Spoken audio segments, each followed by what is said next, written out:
This new blend is ruining our cars. It is destroying the engines. It is the Read Your Engines. Welcome to the part 4 of the fuel blending series. What is this whole thing about and how dangerous it's going to turn out in the future? This is going to be a little technical, but I'll try to simplify as much as I can. So please watch the whole series, save and share this with everybody so that even a common man can understand it. I'm going to be a little fast just to cover everything, so bear with me. Let's talk about some of the consumer concerns. Niti Aayog's press release report says that the E20 petrol gives better acceleration, ride quality and lowered carbon deposits by 30% compared to the E10 petrol because of the ethanol's higher RON value 108 compared to the petrol's 84, hence suitable for all the modern engines.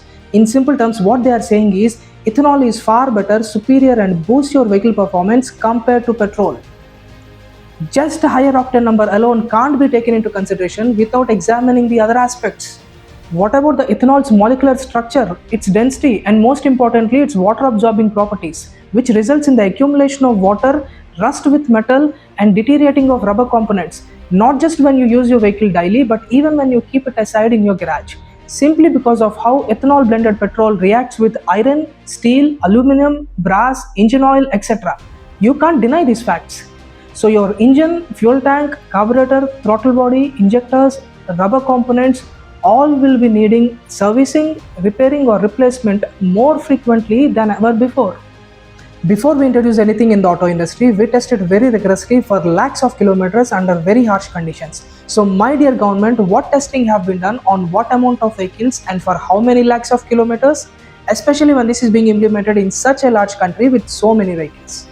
And why are you hiding this info when public try to file the RTIs and pills? You know what they said? It's a secret, we can't reveal it. How can you say that?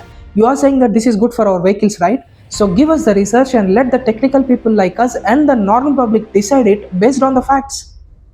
That's when you know something is not right. Shall we then say that the government hasn't done its extensive research on the vehicles but rather is busy on the paper amending these rules? A nation isn't destroyed by bad people but rather by good people who don't speak up and stand up for the truth. So let's unite, save and share this with everybody and follow me on Instagram and YouTube.